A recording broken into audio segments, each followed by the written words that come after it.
Greetings, Rebel fans. My name is Jason Kelly, and this is the Let's Run podcast. I want to welcome you all to the show tonight, actually, as we have a lot of news to get into. Tons going on with both UNLV football and basketball. Just some unbelievable rumors that have sparked a movement and a brand new burner online. We have portal targets. We have players transferring out of UNLV. We have drama. We have it all right now in Vegas. It truly is the most remarkable, crazy, insane city on earth. And UNLV over the course of the last 6 or 7 months has proven that we might just be the most interesting college athletic program in all of college sports. At least one of the most interesting, probably definitely the most in the group of 5. So I'm going to break down our itinerary tonight. First, we're going to be talking about UNLV portal targets. We're going to be talking about what has happened in the portal, who has committed, who has left the program, and who UNLV basketball's targets are right now. I want to keep you guys up to date. A lot's been going on that front. UNLV hasn't been in the forefront of, they haven't been crazy active in the portal as of right now. But, a lot has happened. So I want to start with that topic, and then we'll move on to UNLV football. We're going to talk about Zach Arnett. We're going to talk about UNLV losing their defensive coordinator. We'll kind of go from there. Those are the two main topics for tonight.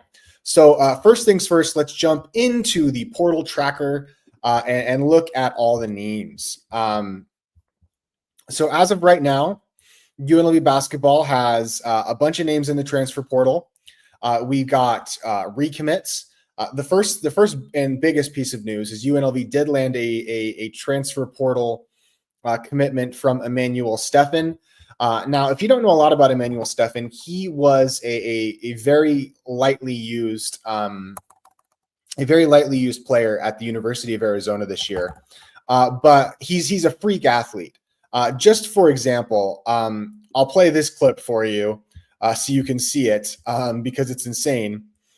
So this is a video in case this is from his high school days. He didn't play a ton at Arizona, but I think it kind of illustrates kind of what player he is. So watch, here he is. He just got the ball, just got a rebound, and he just explosively put it back. I mean, the guy is an absolute freak athlete of the highest order. He's a great rebounder. He's got great motor. He's big. He's a true 7-footer. He's probably 6'11" without shoes on, but he plays at a true 7-foot size. Very good rim protector. I know that there were a lot of people, specifically at the University of Arizona, that didn't really want to lose him because they saw him as a really good upside prospect. So you may look at Emmanuel Steffen, and guys, go ahead and leave your comments and let me know anything you guys want talked about, anything, your opinions on what I'm talking about. Please let me know in the comment section. Mike Cooper with the first one says, yeah, good luck, Okanobo. Now, good luck only played at UNLV for 1 season. It was one of the last Rice years, but freak athlete, great rim protector, not going to be a guy in Emmanuel Steffen that's going to score a billion points for UNLV. But I do believe, and some people have said that he wouldn't be, I do believe that Emmanuel Steffen will be our starter next season at the center position. Now, what does that mean? And yes, AJ brings up UNLV recruited him out of high school. He was a target out of high school. He ended up choosing Arizona over Kansas, but UNLV did, I believe, make his top 6. And so really, really elite kind of freak athlete. And the kind of guy that he's not going to give you a lot of points, not going to give you a lot of production on the offensive side of the ball, but his motor is good enough. His body, his frame, his physicality, his physique is good enough.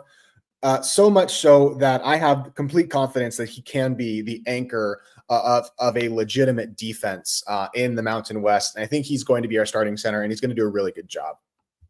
Obviously, kind of depending on who Coach Pastner brings around him. So I guess I'll talk about the guys that left us so far. We did lose Pop in DI. The rumor is what I've seen and what everybody's talking about is that Pop is going to end up at Xavier under Richard Pitino. We saw that a report by one of the big online aggregator types did report that Pop was going to end up at Xavier, but then that post got deleted immediately. So something to keep an eye on.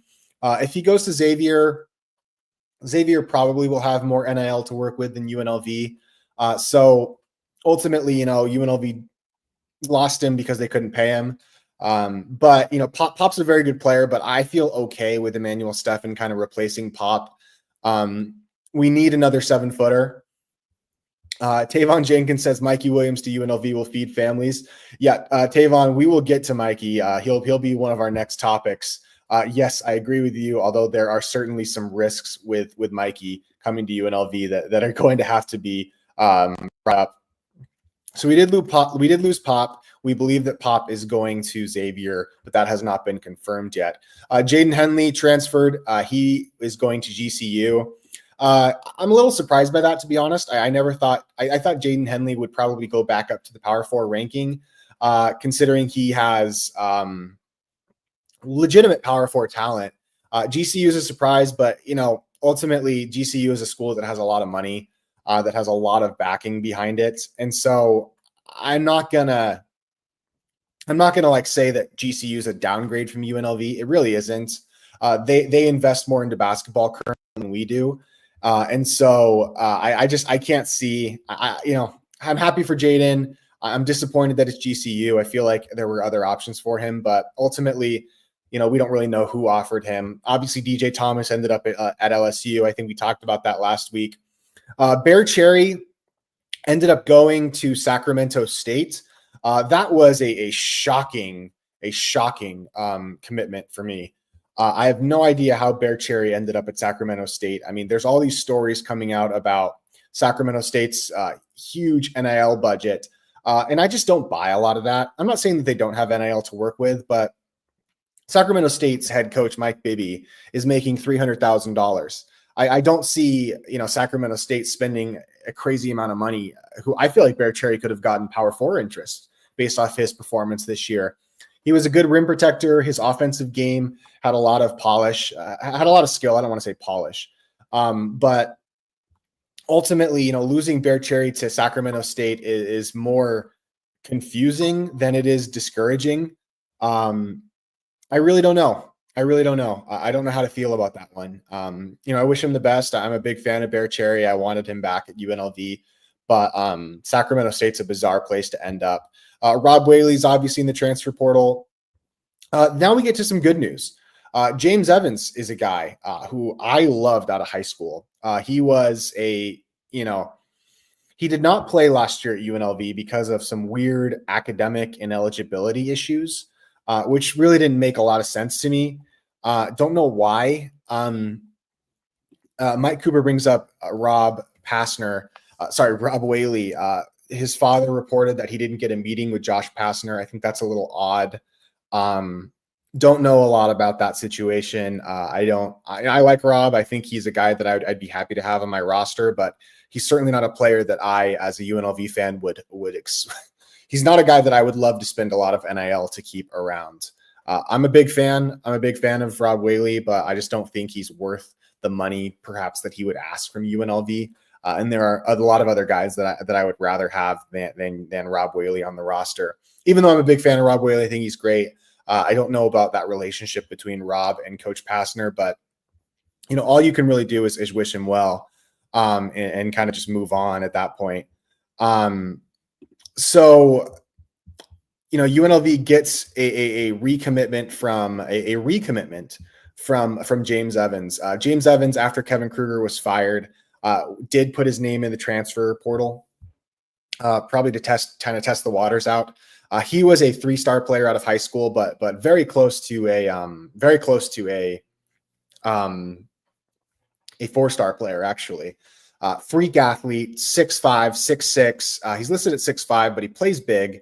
And genuinely, I think he's a very good player. And I think that this past season, UNLV badly needed his level of athleticism. Oh, looks like we got an ad playing. What was that? And so James Evans exiting the transfer portal and returning to UNLV. Yeah, maybe. I don't know. I don't want to speak for what for what Robert Whaley's father did, or the relationship between Rob Whaley and the staff. I can't speak for that. You know, I wish Rob the best, and that's all I'm going to say about Rob. But getting James Evans back is a big deal. Freak athlete, good shot maker, really plays hard, good defender, has just a great infectious personality. And I fully expect James Evans to be a very big contributor to a really big contributor to the roster next year. Will he start? I don't think so. I think he'll probably take the role that Brooklyn Hicks, who Brooklyn Hicks also entered his name to the transfer portal alongside guard Jace Whiting. I think he'll probably play the role that Brooklyn Hicks had this year, kind of as a spark plug off the bench. I did not know that Evans played with Steffens. So did Evans play? James Evans must have played with Emmanuel Steffens, I imagine, in AAU ball. I don't think in high school, but that's kind of a cool connection. I imagine that getting Steffens and Evans on the same team probably did help with recruiting. But getting James Evans back is big. The next name is a guy named Tyron Jones. Now, if you don't know a lot about Tyron Jones, I guess you could say that he was the crown jewel of the recruiting class this season. I'm a big fan of him. I think he's a very good player. Let's share this tab. Look at some of the highlights of Tyron Jones. I don't know if you guys can hear. I want to get rid of that sound. But he's a 6'8", 6'9" forward with elite athleticism. I mean, the guy reminds me of Derek Jones Jr., the way that he plays, although he's perhaps even longer. Definitely doesn't jump as high as Derek Jones Jr., but I think he's a little bit more physical of a player. Really good defensive upside. Gets to the rim with explosive attacks, and can dunk from basically anywhere on the court. I'm a big fan of him. I think he's going to be not just a contributor, but a significant contributor to UNLV next season. I think he's going to play a big part of the rotation. Tyron Jones is awesome. UNLV got a recommitment from him, and that's a big deal. The next guy they got a recommitment from is Mason Abaton. I've heard that's how you say his name. I'm not 100% sure yet, but Mason is a kid from Vegas, really solid player. Not the kind of guy that I think is going to sell headlines. Not an elite athlete, but he's got good size. Mason is 6'8", and is a good team player. Has a decent all-around game. Not an elite athlete, but the kind of guy that I think that UNLV is going to. He's a local kid, and I think for a couple of years he's going to be a very nice piece for the Runnin' Rebels. So question marks that we have still. We do not know what's going on with Jalen Bedford. Jalen Bedford, we believe, has an extra year of eligibility because of the JUCO ruling with the NCAA. We don't know if we don't know if he is open to coming back to the Runnin' Rebels. We don't know what his plans are, if he's even been granted eligibility by the NCAA. But I think Bedford would be a good player to have back. But now let's kind of dive into a few of the targets. The big news, the big target news of the day is a player named Mikey Williams.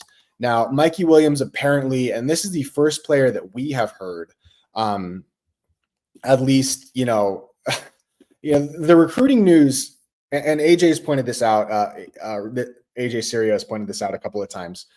A lot of the recruiting news and a lot of the transfer portal news has been guys that were either targets under Kevin Kruger recruits, or Kevin Kruger players that we have retained.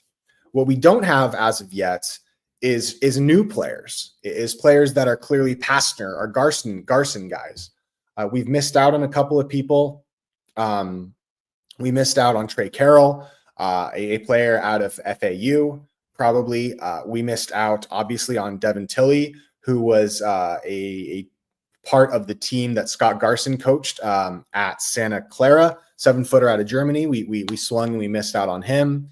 So there's been some swings and misses, and I think that, you know, creating some positive momentum with guys that aren't Kevin Kruger holdovers is going to be really important for Coach Pastner right now. And so the first piece of news that we have, and this piece of news is probably it's probably pretty good indication that this guy's going to come. Generally, when you get people for on-campus visits, that means that they're going to commit generally. Now, obviously, this isn't final yet, and this is being reported by On3, which is kind of the main website that tracks transfer portal kind of stuff. But generally, when a guy comes to campus, the coaches do not let him leave without getting them to commit at the time. So Mikey Williams. Mikey Williams was a top 50, top 60 recruit coming out of high school. And, you know, UNLV wasn't on, I don't think UNLV was on Mikey Williams' radar. But, you know, out of high school, he was a 4-star recruit that was originally going to go to Memphis. The issue is he had a little bit of controversy around felony charges after a shooting near his home. He reached a plea deal, didn't have to serve jail time. A little bit of heat following him. Really talented player, ends up committing to the University of the University of Central Florida at UCF. And you have to understand, this guy is an explosive guard. I mean, crazy athlete, elite shot making, tons of Power 4 and mid-major schools were trying to get him. And, you know, because of this controversy, he ends up at UCF. At UCF, didn't play a ton. So let me pull up his. So he was actually on the same team as Keyshawn Hall. But where's he at? Mikey Williams. So 6'3" guard. He was a freshman. I went back and tried to kind of find out a little bit, you know, what's going on with him. What kind of player is he? A couple of games stood out to me. His best game of the season was probably 14 points against Iowa State. Now, keep in mind, he only played, I think, 12 or 13 games this season, so he didn't play a ton.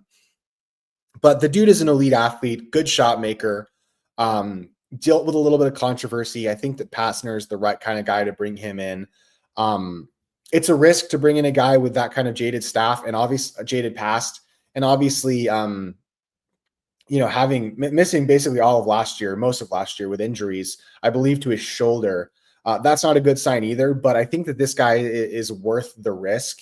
When I watched this game that he had 14 points, 4 of 8 from the field against Iowa State, I thought it was pretty impressive. And I think that he's a very good target. And basically, besides him, we don't have a ton of other players. Mike Cooper says, I coached against Mikey Williams when I coached at Arborview. I didn't know you coached at Arborview, Mike. That's awesome. When we had Donovan, I imagine you mean Donovan Yap. He scored 35 on his 36 shots. So he's a gunner is basically what you're telling me. Demetrius Hunter type bounce. Yeah, I mean, the guy is Showtime. I think he's a very good target.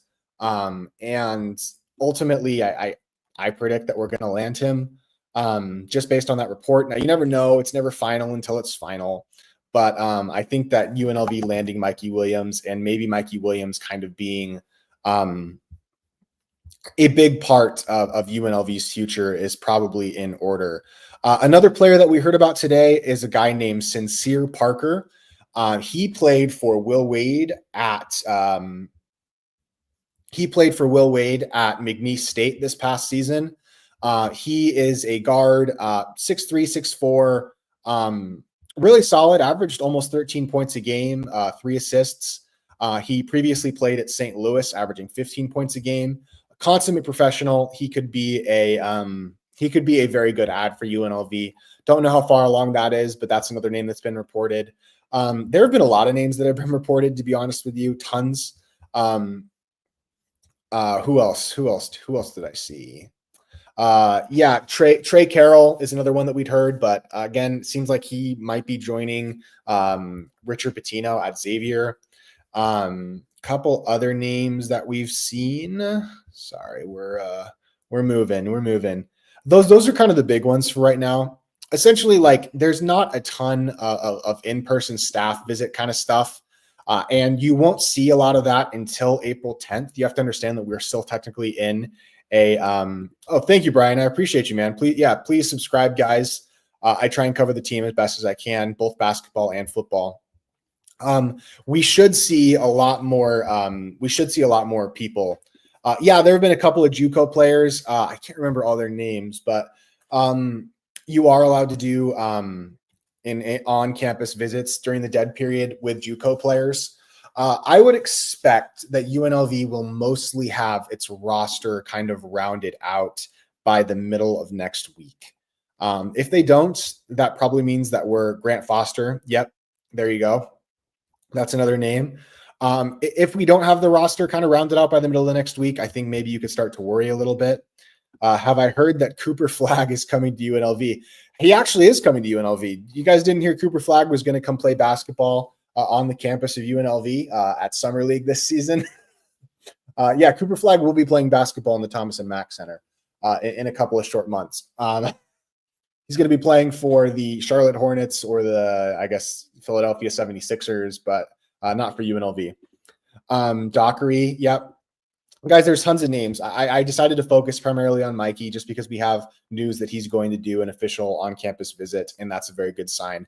But I will keep you guys updated as we learn more about who UNLV basketball is targeting. We did have another piece of news regarding UNLV adding a guy who coached at sorry, just making sure. Thunder up. Okay.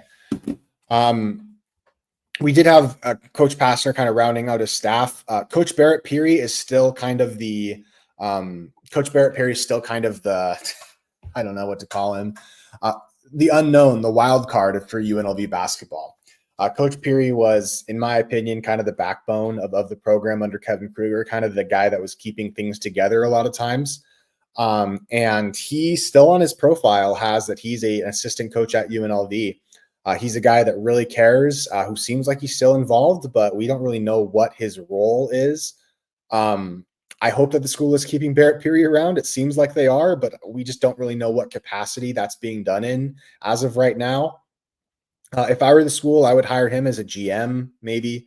Although there's a lot of people, and maybe a former player, somebody like Mike Moser as an assistant GM would be great. Somebody that lives in town, maybe. I mean, you just need to find somebody to give the program a little bit of credibility. But Coach Barrett Peary, a lot of these guys that are recommitting are his recruits. And so ultimately, he's still involved in the program somehow. We just don't know in what capacity. And so I guess we'll see. Let me see a couple of JUCO kids. I want to make sure I'm not missing. Yeah, I mean the people who returned were Coach Barrett Peary recruits, and so he's still involved somehow in the program. We just don't really know what. UNLV does not have any players that are going to score for the Rebels next year. Like the roster is still very incomplete. Now that's not uncommon. There's a lot of rosters around college basketball that have some serious holes to fill in. It's not a concern as of right now. But what you have to understand is that, a week from now is when you should start being worried, not right now. And UNLV will land guys. They have great tools at their disposal. The NIL tournament that they're going to be participating in next year is a great tool for recruiting. They're going to get NIL from that. Passner is really hitting the ground and really trying to raise money right now. Word around is that he's really working hard and trying to make connections with the community. Bringing back guys like Jayhawk has been a nice gesture, and somebody who should have been on UNLV's coaching staff before now, to be honest with you. And so ultimately, UNLV basketball is kind of at a bit of a crossroads right now. They're going to have to land some good players. I think Steffens can start. I think Mikey Williams would definitely start. But filling out the rest of the roster, what we're looking for, guys, is size. We're looking for athleticism. That's what you want. And you want guys that can play defense really hard. That's what UNLV needs. They need to, and I said this, a couple nights ago, UNLV needs to follow the Houston model. Now, you may say Houston barely scored any points in the national championship game. Why would we follow their model? It's a proven type model that works. Big perimeter athletes that play good defense, even if it comes at the expense of some of your scoring. And I think that's what UNLV needs. Maybe you have a good point guard that can score a bunch, but you have to back him up with legit perimeter athletes. The reason why UNLV was good last year was because of Keelan Boone and Luis Rodriguez. Perimeter size is everything in college basketball. And you also have to have a good rim protector. Culture wins. Yeah, you need to, and Coach Passner talked about this at his opening press conference. UNLV needs to build an identity of just playing really hard on defense. Kevin Kruger tried to do that, but he ultimately failed. And I just think that establishing that identity is going to be huge. So that's where we are with UNLV basketball right now. I want to jump into a little bit of the UNLV football stuff. So if you're expecting me to, we obviously heard the news a couple of days ago that Coach Zach Arnett, who was UNLV's defensive coordinator, yes, Tavon, the team last year really should have made the tournament. Passner is currently in the works of setting up multiple NIL events. Yes, he is.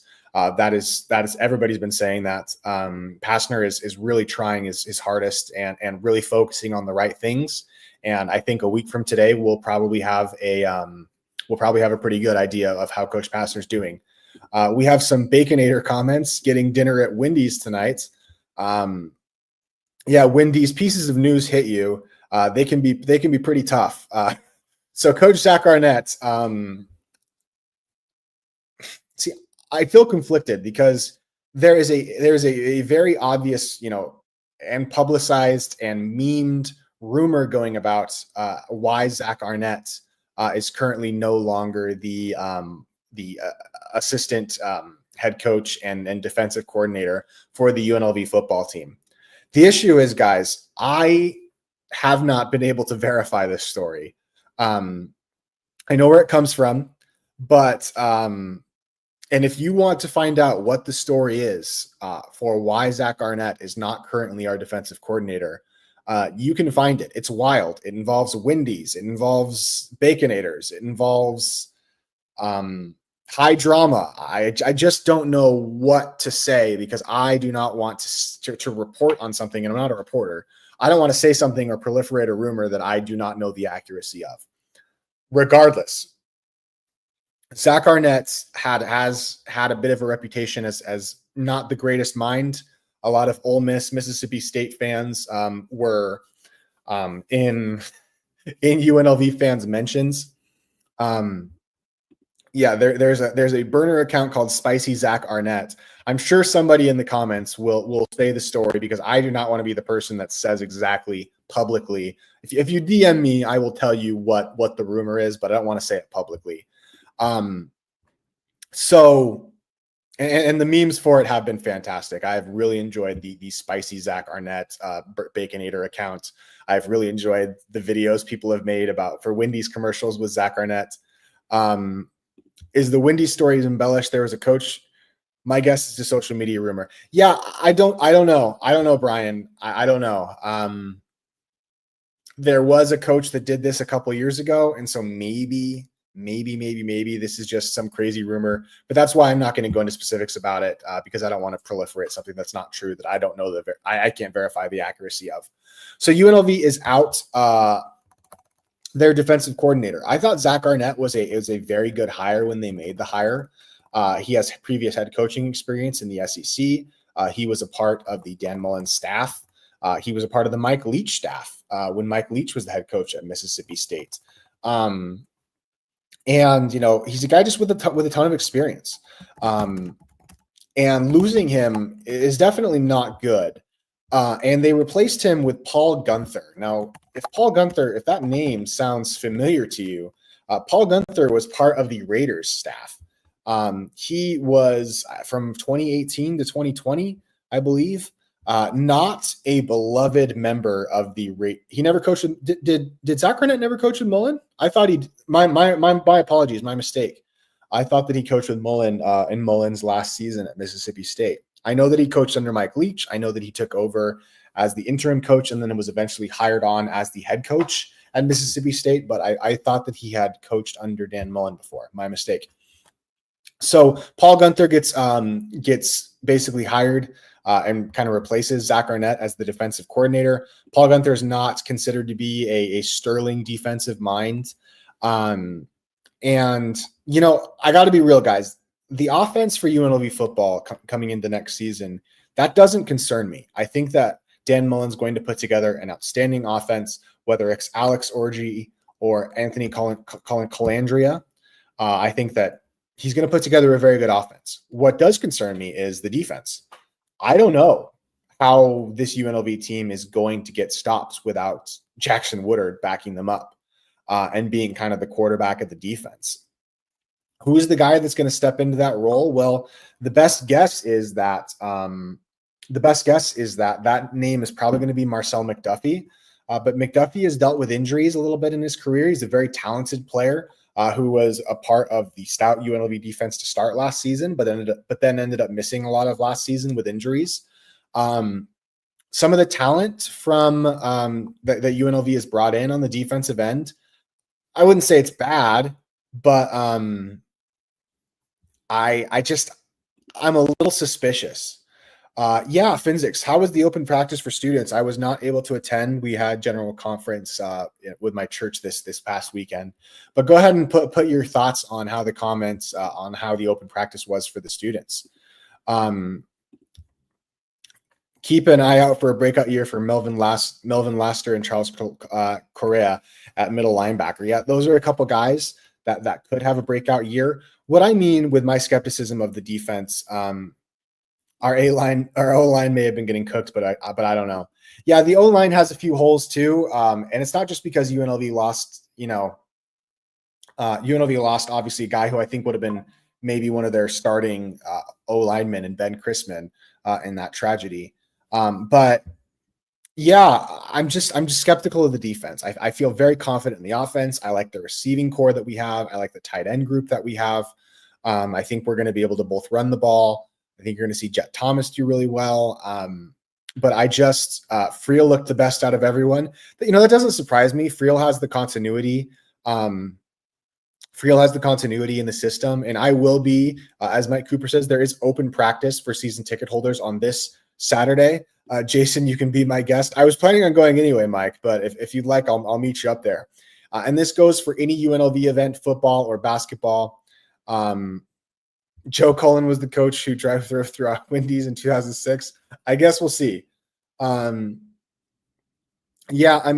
talked about the Ben Chrisman tragedy. UNLV lost an offensive lineman to what seemed to be a heart attack. And this is the second time that's happened in the last couple of years. Not good, guys. I don't know a lot about that situation, but I hope that UNLV did their due diligence in trying to make sure that he got the best care. But what is the defense going to do? There's still some open question marks. To be honest, I feel as skeptical of the defense as I possibly can. I think that UNLV's defense might hold them back next season. And I hope in the spring portal, after the spring game, although there is not going to be a spring game this year, even though we had one last year, it seems like, and actually this has been confirmed, Alex Orji looks like if he hits, I'll apologize to him. Yeah, go find a picture of what Alex Orji looks like. He's incredible, an unbelievable physical specimen. UNLV not doing a spring game this year, disappointing. I don't know if it was because they're just kind of following the trend of not doing spring games across college, and this is kind of something that's has kind of been standard across college football over the last couple of years. People have kind of moved away from doing spring games, and they don't want to give people tape. They don't want to kind of show what they have.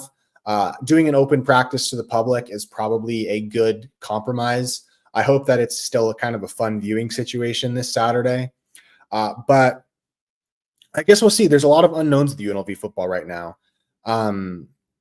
And we're going to have to see how they kind of navigate through these. I'm going to be pretty skeptical of the defense. I think the defense is going to be, if something keeps them out of the running for a college football playoff bid next season, it's going to be a lack of an ability to get stops. And we're going to see how they handle that. especially without Zach Arnett. I feel like that leads to a little bit of instability. And UNLV football, I feel very confident in Dan Mullen. I think we're going to be a very good team, and 8-4 probably at worst, and 11-1 or 10-2 at best. But the dream season type thing, it's going to be tough without a defense that I can feel confident in. Do I think that Gunther will be the DC, or will they try to hire another name? I think he's probably going to be the DC. I think he's probably going to end up being the DC, but that's just kind of an educated guess at this point. We'll have to see, but if I had to put money on it, I would say that Gunther will end up being, the defensive coordinator. Master Rebel says defense transfers aren't bad, just need a lot to go right, lots of potential talent. Yeah, it's not like, when I say I'm skeptical of the defense, it's not like I don't think that they have players that can put together a good defense next season. I just look at Dan Mullen's teams. They historically have not been stout defenses. He's kind of been an offensive guru his entire career. And so, he's going to have to prove it to me. And Master Rebel brings up another good point. Why show tape to teams shopping for your talent? The transfer portal has created that. If you want to know why, that's good. He was installing Arnett's defense today. That was a continuation from yesterday. That's good.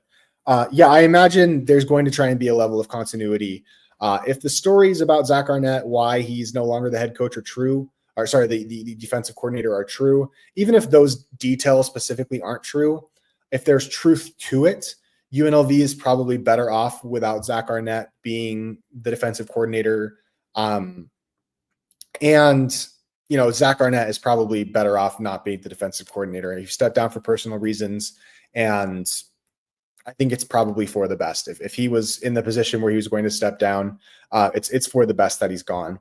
But I'm still excited to see what the defense looks like. But we're just going to have to see when the season gets around. I'm hoping at open practice we can see a little bit of the athletes that we have. I think being athletic is going to be important.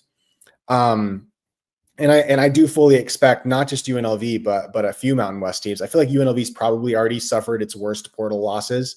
But I fully expect some more bad portal news to come for teams around the league. Just as the new spring portal kind of opens up, there's going to be talent that leaves the Mountain West, and UNLV probably isn't going to lose any more of its big players, considering the coaching change. But you could see schools like Boise State and San Jose State and Colorado State lose good players, which is good. It's not good, but I mean it's good that UNLV has probably already gone through the worst of the transfer portal type losses. So guys, that is all that I had for today. Lots of good stuff going on, crazy stuff going on, but I appreciate you guys checking out the show tonight. There's a super tall receiver. I think he was 14 or 17. Yeah, we'll be out on the lookout, and I'm going to, every member of the Let's Run podcast should show up for the first game in a Baconator t-shirt. The more I read about this, the more I doubt that the story's true, because exactly what Brian, said, what Brian Smith said, I have to doubt that story's true. That story, the report of that story does not originate for me. And so, but I do love the Baconator meme. Where's the beef? The Baconator certainly has plenty of beef. But guys, I want to thank you all for checking out the show. I appreciate you guys. We will have another episode very soon. Omier, yeah, that's probably who you were talking about, Finzix. Omier is a transfer who Omieri, I think is how you say his name. I believe he was the guy from TCU, correct? Was he the TCU guy? Sorry, Arizona State. He was the Arizona State guy. And yeah, elite talent. He was a good player at ASU. Had some injury issues coming back to last season, but I fully expect, like I said, I think the offense is going to be awesome. The offense is going to be awesome next year. It's going to be the defense.